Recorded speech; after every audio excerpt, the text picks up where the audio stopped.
అందరికీ నమస్కారం. మీరు వినబోతున్న కథ తను నీరజ. రచించిన వారు శ్రీమతి మాలతీ చందూర్ గారు. మై డియర్ ఫ్రెండ్, పొద్దుటే వచ్చాం నంది హిల్స్ నుంచి.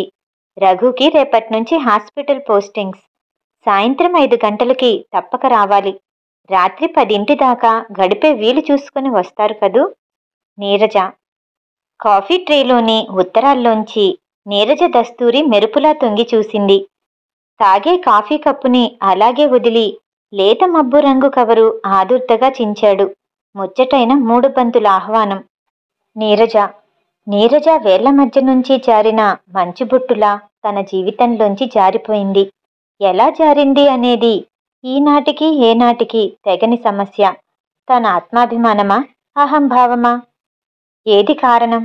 అంతవరకు అంటే నీరజతో స్నేహం కలవక మునుపు స్త్రీలందరూ తనకి ఉత్త ఆటబొమ్మల్లా, మనోనిశ్చయం లేని రామచిలకల్లా కనపడ్డారు.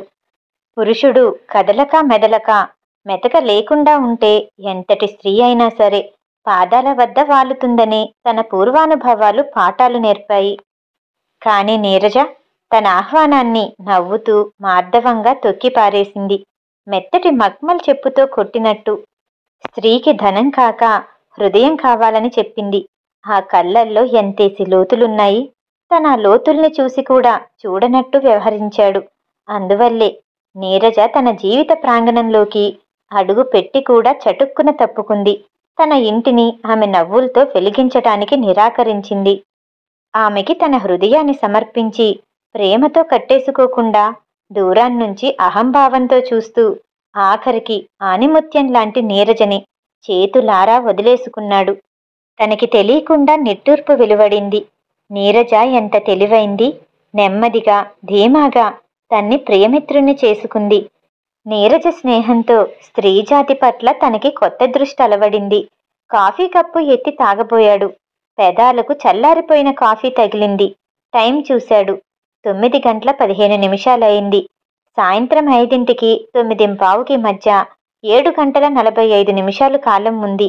ఇంతసేపు ఈ 7:45 తను నీరజ గురించిన ఆలోచనలు రాకుండా చేసుకోగలడా? ఏమో. విచిత్రం. ప్రతి ఆలోచన్ని అదుపులో ఉంచుకునే తనే నీరజ గురించిన ఆలోచన్ని ఆపుకోలేకుండా ఉన్నాడు. పక్కనున్న పేపర్ తీసి పేపర్ తిరిగేశాడు. కానీ లాభం లేదు. ఆగస్టు 18 తన జీవితంలో మరపురాని రోజు. తనకింకా బాగా జ్ఞాపకం. పొద్దుట 2-3 అర్జెంటు పనులుంటే ముగించుకుని కారు సర్వీసింగ్కిచ్చి బ్లిచ్చి పేపర్ మడిచిపుచ్చుకుని యథాలాపంగా 16వ నెంబర్ బస్ క్యూలో నిల్చున్నాడు. మధ్యాహ్నం 12:30. ఎండ పేలుతోంది. వెధవది బస్ ఇంకా రాదు. క్యూలో మనుషుల సంఖ్య ఒక్కొక్కటిగా పెరుగుతోంది. తన వెనక 4-5 మనుషులకు అవతలగా వచ్చి నిల్చున్న అమ్మాయి తల్లోని ఎర్రని గులాబీ తన కంటినెందుకో ఆకర్షించింది. ఎర్రని గులాబీ, ఒకే ఒక్క గులాబీ వదుల్లాంటి జడలోంచి వేలాడుతోంది. ఏ ఆలోచనలు లేకుండా ఆ పువ్వు వంక అలా రెప్పవాల్చకుండా చూస్తూ నిల్చున్నాడతను. ఇంతలో బస్సొచ్చింది. తన ముందునున్న వారు ఎక్కుతున్నారు. క్యూని వదిలి ఎర్ర గులాబీ గబగబా వచ్చి ఎక్కబోయింది. తను చెయ్యడ్డు పెట్టి, ఇది క్యూ, మీలాగే మేము నిల్చున్నాం, వరుస ప్రకారం ఎక్కండి అన్నాడు కొంచెం మోటుగానే. తనకా క్షణాన ఆ ఎర్ర గులాబీ మీద చికాకొచ్చిన మాట నిజం. ప్రపంచ జ్ఞానం తెలిసిన వాళ్ళు కూడా అలా ప్రవర్తిస్తే ఎట్లా? స్త్రీ కదా అని క్యూలోని పెద్ద మనుషులంతా కిక్కురుమనకుండా ఊరుకున్నారు. ఎర్ర గులాబీ పువ్వు తన వంక తీక్షణంగా చూసి వెనక్కి తప్పుకుంది. తను సన్నగా నవ్వుకున్నాడు. అందరూ ఎక్కారు. చివరికి ఆ అమ్మాయి ఎక్కి తన వంక విజయ గర్వంతో చూసింది. కూర్చునేందుకు స్థలం లేక నిల్చున్న అమ్మాయికి తను నిల్చొని సీటివ్వబోతే, అక్కర్లేదు థ్యాంక్స్ అని తనతో అని పక్క మనిషి సీటిస్తే గబుక్కున కూర్చుంది. ఆ అమ్మాయి అంత నిర్మోహమాటంగా తనిచ్చిన సీటొద్దని తక్షణం తన పక్కవాడిచ్చిన స్థలంలో కూర్చోటంతో తనకు కొంచెం చిరాకు, వెనువెంటనే నవ్వు కలిగాయి. బస్సు కదిలింది. తన పక్కవాడు పరమశత్రువో రాక్షసుడో అన్నట్టు ఆ అమ్మాయి తల కిటికీ వైపు తిప్పుకుని కూర్చుంది. తను తిరిగి చూడగా తల్లో ఎర్ర గులాబీ లేదు. ఏదో వస్తువు పోయినట్టు నలుపక్కలా చూశాడతను. కింద పక్కన ఎతగ్గా కాళ్ళ వద్ద ఎర్ర గులాబీ పడుంది. అది తీసి ఎక్స్క్యూజ్ మీ అంటూ చేతికిచ్చాడు. అమ్మాయి పువ్వందుకుంటూ థ్యాంక్స్ అంది కళ్ళల్లోకి చూస్తూ. ఇందాకటి మల్లే కనుసన్నల్లో కోపంతో మిళితమైన ఎరుపు చీరలు కనపడలేదు. కళ్ళు స్నేహపూర్వకంగా నవ్వినట్లనిపించాయి. పాలమీగడలాంటి తెల్లటి చీర, నీలిరంగు జాకెట్టు, చేతిన వాచి, తల్లో ఎర్ర గులాబీ, ఇవన్నీ అందాల పాలవెల్లి అయిన అధునాతన యువతిని జ్ఞప్తికి తెస్తున్నా వాటి వెనక ఏదో సౌకుమార్యం, స్వచ్ఛందత మనసుకు లీలగా తోచడం మొదలుపెట్టాయి. బస్సు పెట్రోల్ బంకుకి వచ్చేదాకా కొనతేలిన ముక్కు, తీర్చిదిద్దిన కనుబొమ్మలు, సోగతీరిన కండ్లని తనకి తెలియకుండానే పరీక్షిస్తూ కూర్చున్నాడు. వెడల్పాటి నోరు ఒక విధంగా ముఖానికి వికారం కల్పించినట్టుగా ఉంది. పెట్రోల్ బంక్ దగ్గర ఆగిన బస్సులోంచి ఆ అమ్మాయి దిగుతుంటే నల్లని జడలోని ఎర్ర గులాబీ తన్ని మళ్ళీ మురిపించింది. అదే మొదటిసారి తను నీరజని చూడటం. అప్పటికి ఆమె పేరు నీరజ అని తెలీదు, కానీ మనసులో ఎర్రని గులాబీ, తెల్లని పైట, పొడుగాటి జడ చాలాసార్లు తన్ని వెంటాడుతూ ఉండేవి. వారం రోజుల తర్వాత సాయంత్రం వేళ ఓవర్ బ్రిడ్జ్ వైపు కారులో వెళ్తుంటే ఫుట్పాత్ మీద ఎర్ర గులాబీ ఇద్దరు ముగ్గురు స్నేహితుల మధ్య కనపడింది. వారి నవ్వుల్లో కలిసిన ఆమె నవ్వు అలలు అలలుగా గాలిలో కలిసి తియ్యగా తన చెవిని సోకింది. అటువైపు 2-3 సార్లు బస్టాపుల వద్ద, అలా ఫుట్పాతుల వైపు నడుస్తూనూ ఆ అమ్మాయి తనకి కనపడింది. నల్లతాచులాంటి ఆమె జడ ఒకనాడు మొత్తం తన శాంతిని ధ్వంసం చేసింది. తను ఎంతమంది స్త్రీలను చూడలేదు. అందులో చదువుకున్న స్త్రీలతో తనకు పరిచయం లేకనా? తనకున్న డబ్బు, హోదాతో తెలివైన స్త్రీల మనోహర వీక్షణాలను తప్పించుకోవడానికి తను ఎన్నెన్ని ఇబ్బందులు పడలేదు. అలాంటిది తను ఈ అమ్మాయిని గూర్చిన ఆలోచనల నుంచి తప్పించుకోలేకపోవటం తనకే ఆశ్చర్యంగా ఉంది. మరోసారి తను సినిమా హాల్లోకి అడుగు పెడుతున్నాడు. ఆ అమ్మాయి ఎవరో స్నేహితుడితో బయటకొస్తుంది. తన్ని చూసి ఆమె కళ్ళు గుర్తున్నట్టు సన్నగా నాట్యం చేశాయి. పెదాలు బద్ధకంగా నవ్వినట్టు వంకర తిరిగాయి. అంతే, తనకు సినిమా చూస్తున్నంతసేపు మనసులోనూ తెర మీద కూడా ఆమె మొహమే కనిపించింది. ఊరు పేరు తెలియని ఆ పిల్ల మీద తన వలపు తలుపులకి అర్థం? తనేమన్నా యవ్వనంలోకి అడుగు పెడుతున్న యువకుడా? తన కళ్ళతో తను 38 వసంతాలు చూశాడు. కనిపించిన స్నేహితులు, ప్రేమించిన ప్రియురాళ్ళు, చనిపోయిన తల్లిదండ్రులు, మిగిలిన సిరి సంపదలు. తనకి జీవితం పట్ల ఏ కోపమూ లేదు.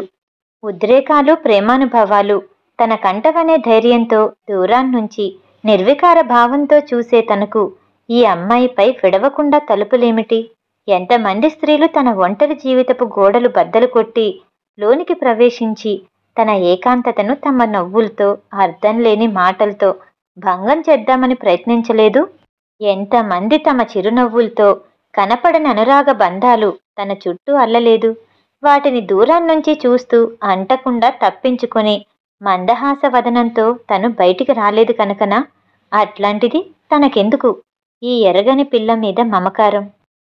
ఆనాడు పొద్దుట్నుంచి ఒకటే వర్షం, విడవకుండా పడుతోంది వర్షం.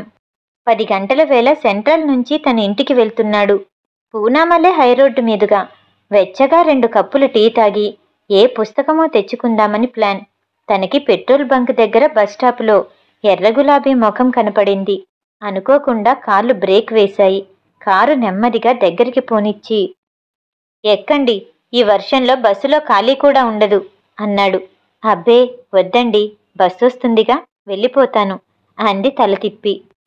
పర్వాలేదు, ఎటు వెళ్తారో చెప్పండి, దిగపెడతాను అన్నాడు. ప్రార్థించే కంఠస్థాయి తనకి తెలియకుండానే ప్రవేశించింది.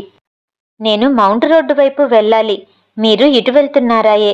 అనవసరంగా నా కోసం మీరు వెనక్కి వెళ్ళటం ఇష్టం లేదు అంది ఆ అమ్మాయి. పర్వాలేదు, నాకిష్టంగా ఉంది మిమ్మల్ని పంపించడం అంటూ కారు తలుపు తెరిచాడు. ఎక్కి కూర్చుంది ఆ అమ్మాయి.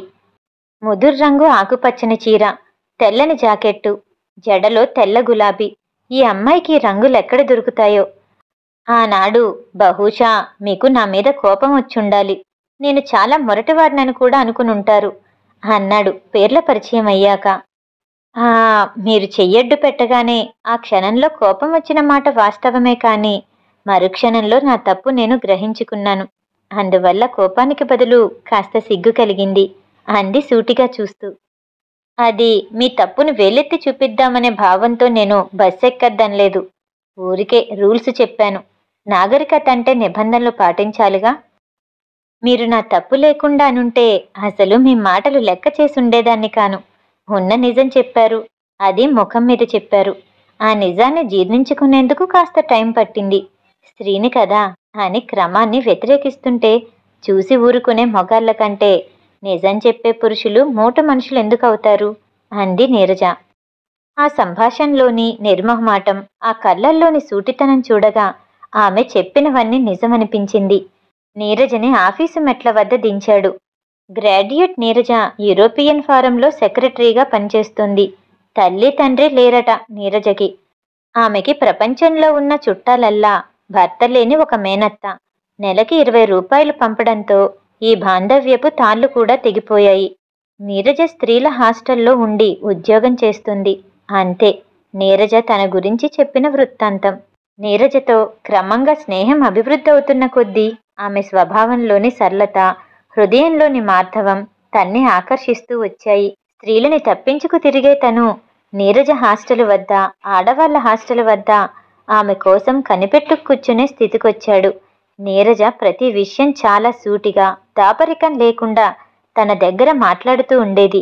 ఇద్దరూ సినిమాలకి వాటికి వెళ్తుండేవారు. మనసులో నీరజ మీద మమత.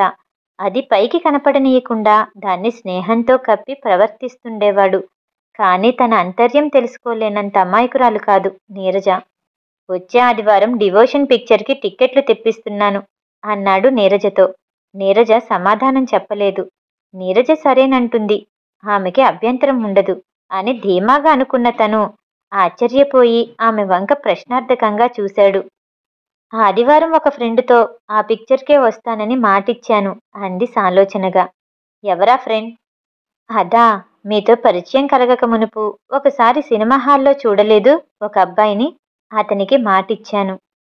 అసలు ఆ అబ్బాయి సంగతి మర్చిపోయాడు తను. ఆ అబ్బాయి ఎవరు? అతనికి ఈమెకి ఎన్నాళ్ళ నుంచి పరిచయం? ఇలాంటి ప్రశ్నలన్నీ గిర్రున తిరిగాయి.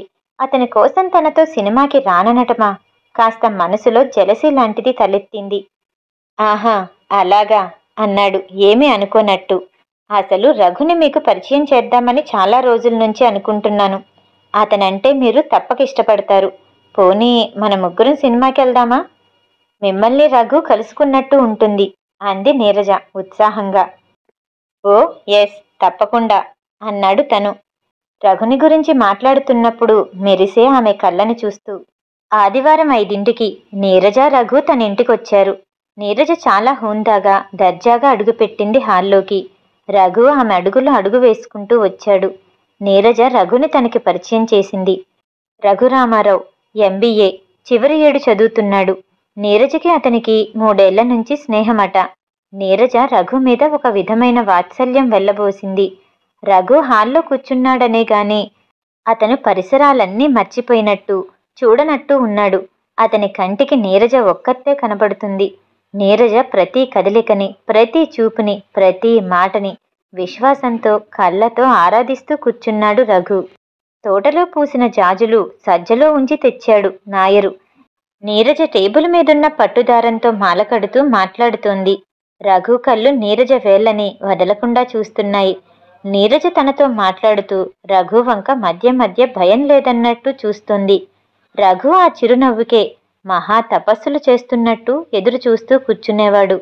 నీరజ కిటికీ వద్ద నిల్చుని జాజి చెండుని పొడిగాటి వేళ్లతో జడలో తురుముకుంది. చెరోదండ కట్టి తమకిచ్చింది. నీరజ ఇస్తున్న జాజిదండను తీసుకునే రఘు వేళ్ల వనకు చూసిన తనకు ఏదో మహాజ్ఞానం కలిగినట్టయింది. ఆ కుర్రవాడి మీద నీరజకున్న అధికారం చూసి తనకెందుకో భయమూ జాలి కలిగాయి. రఘుకి 23 ఏళ్లుంటాయి. బహుశ నీరజ కంటే 1-2 ఏళ్లు చిన్నోడేమో కూడా. అతని తండ్రి తృణమో పనమో ఉన్న కామాందు. 2 చెల్లెళ్ళు, తమ్ముడు కూడా ఉన్నట్టు చెప్పాడు తనతో. రఘు చూడటానికి నీరజకి మళ్ళీ 10 మందిలోంచి విడిగా కనపడకపోయినా ఆకర్షణ గల ముఖమని అనక తప్పదు. చదువులో మంచి తెలివి పట్టుదల గల కుర్రాడు. నీరజ చెప్పినట్టు అతన్ని చూసి ఇష్టపడకుండా ఉండలేము. కుర్రాడిని చూడగానే వృద్ధిలోకి రావలసిన వాడు అని అనిపిస్తుంది. అన్నిటికన్నా నీరజ మీద అతనికున్న ప్రేమ ఆరాధన చూస్తుంటే మటుకు తప్పక ఆశ్చర్యం కలక్కపోదు. నీరజ ఇతన్ని వదిలేసి మరెవరినైనా అంటే తన్ని పెళ్లాడితే ఇతను పిచ్చివాడవుతాడా అన్నంతగా భయపడేవాడు. కొన్ని క్షణాల్లోనే రఘులో ఒక విధమైన బాల్య చాపల్యం కనపడేది. ఇద్దరూ వస్తుండేవారు, వెళ్తుండేవారు. రఘుని నీరజ లేకుండా తను చాలాసార్లు కలుసుకున్నాడు. అతను నీరజను ఒక దేవిలా పూజిస్తాడనే అభిప్రాయం రఘు మాటల్లో తెలుస్తుండేది. తను నీరజ స్నేహితుడు కాబట్టి తనకి ఇష్టుడే అన్నట్టు ప్రవర్తించేవాడు. రఘు తనతో తిరుగుతున్నప్పుడు తన పట్ల జలసీ కానీ కోపంగాని వెళ్ళబోస్తాడేమోనని చాలా దగ్గర్నుంచి కనిపెడుతూ ఉండేవాడు. కాని తన పట్ల స్నేహభావం తప్ప మరొకటి కనపడేది కాదు. క్రమంగా నీరజకు తనకు మధ్య స్నేహం పెరిగి ఇద్దరూ చాలా స్నేహితులయ్యారు. తనకిష్టమైన పనులు చేయడంలో, తను ఇష్టపడ్డ చీరలు ధరించడంలో నీరజ తన మీదున్న మమకారాన్ని వెల్లడించేది. ఏనాడు తను నీరజని, నీరజ నువ్వు నాకు కావాలి, నా హృదయ ప్రాంగణానికి నువ్వు కాంతివి అని గాని, నీ ప్రేమవాహిని నా మీద పొంగనియ్యి అని గాని నోరు చాచి అడగలేదు. కాని తమిద్దరు చేష్టలు, చూపులు ప్రేమని పెళ్ళుబిగించేట్లు ఉండేవి. నీరజ వద్ద తను ఇతర ప్రేయసుల గురించి, స్నేహితుల గురించి దాచలేదు. ఒక విధంగా తన ఆత్మను, జీవితాన్ని ఆమె ముందు దాపరికం లేకుండా ఉంచాడనే చెప్పొచ్చు.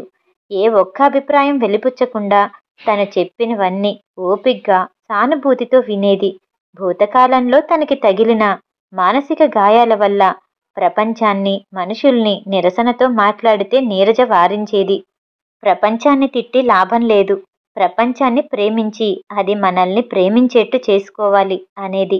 నీరజ మాటలు ఉపదేశంగా తీసుకుని ఆమెని ప్రేమించి తన్ని ప్రేమించేట్టు చేసుకునేందుకు ప్రయత్నించాడు. వేసంగికి రఘు కాలేజీకి సెలవులిచ్చారు. అతని సెలవులకి వాళ్ళ ఊరు వెళ్ళిపోయాడు. నీరజకి నెల మొత్తం సెలవు పెట్టి తన మేనత్త దగ్గరికెళ్లాలనుంది.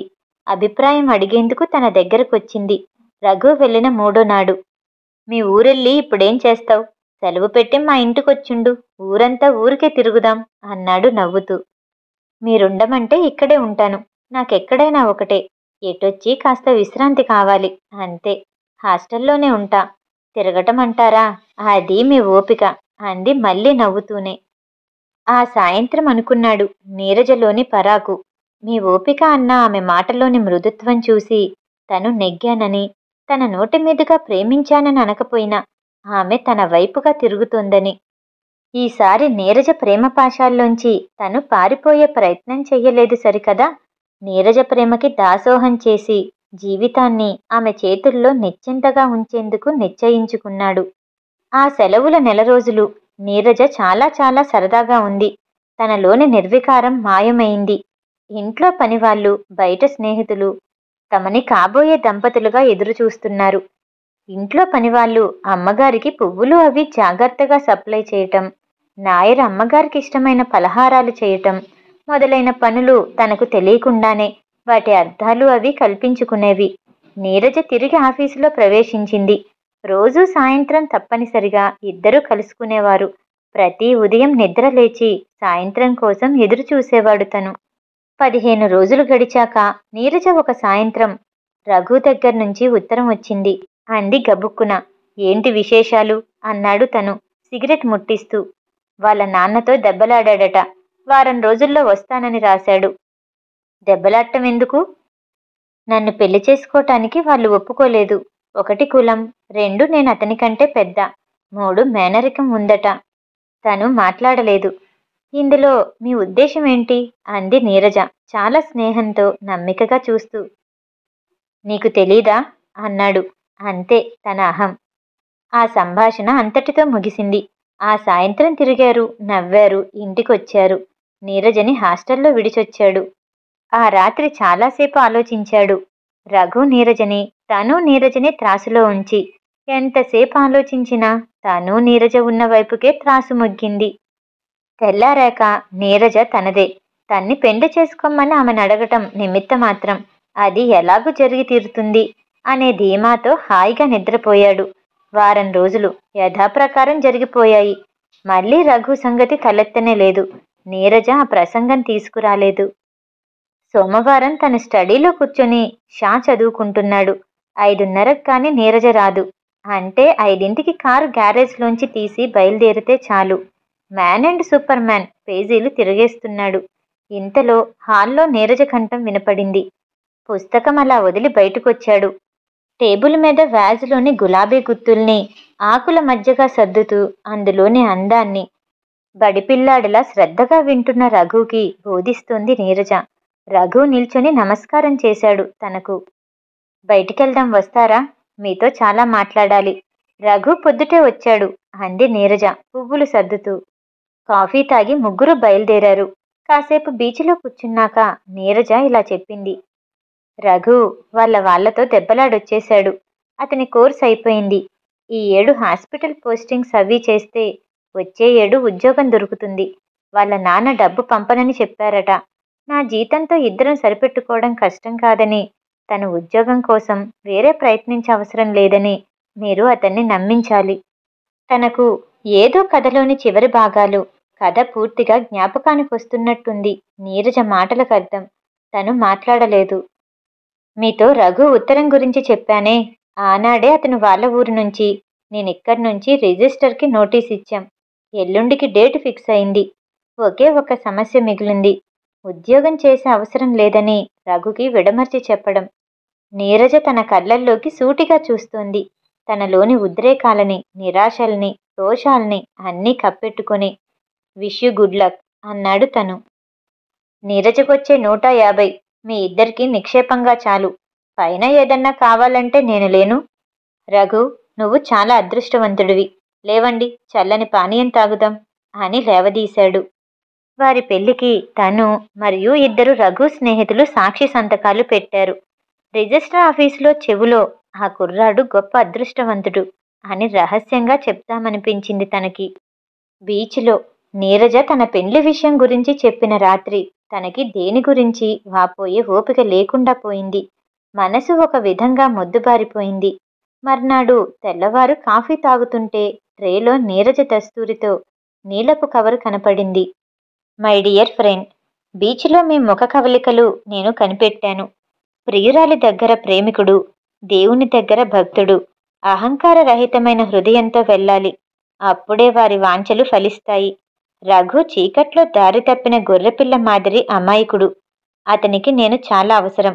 మీతో నేను చెయ్యి కలిపినా కలపకపోయినా ఒకటే అన్న విశాల భావంతో మీరు జీవితాన్ని గడపగలరనే నమ్మకం నాకుంది. రఘుని తల్లి మాదిరి సాక్కోగలను. మా ఇద్దరినీ నిష్కల్మష హృదయంతో ఆశీర్వదించండి. మా జీవితాల్లో ఆత్మీయుడిలా మీరు ఎల్లప్పుడూ నిలిచిపోవాలనే కోరికతో నీరజ. చూసుకొని వేడి నిట్టూర్పు విడిచాడు. లోతుపాతులు తెలిసే నీరజ రఘు జీవిత సంరక్షణ నెత్తినేసుకుంది.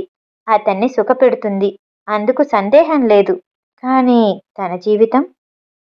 సాయంత్రం 5ంటికి నీరజ గారింటికి వెళ్ళాడు. పర్సువాకంలో 2 గదుల్లో కొత్త కాపురం ఇద్దరినీ చూశాడు. రఘు కలలో నడుస్తున్నట్టున్నాడు. అతని కళ్ళల్లో ఆరాధన మరీ లోతుగా ఉన్నట్టనిపించింది. ఆ రాత్రి నీరజ చేతి భోజనం చేసిన తరువాత ఆమె తొక్కిన దారి సరైనదని మనస్ఫూర్తిగా అనిపించింది అతనికి. ఈ కథ 1952 ఆగస్టులోని భారతీయ మాసపత్రికలో ప్రచురించబడింది. కథ సమాప్తం. ఈ కథ వినటం మీకు నచ్చినట్టయితే లైక్ చేసి సబ్స్క్రైబ్ చేయండి. మళ్ళీ రేపు కలుద్దాం. నమస్తే.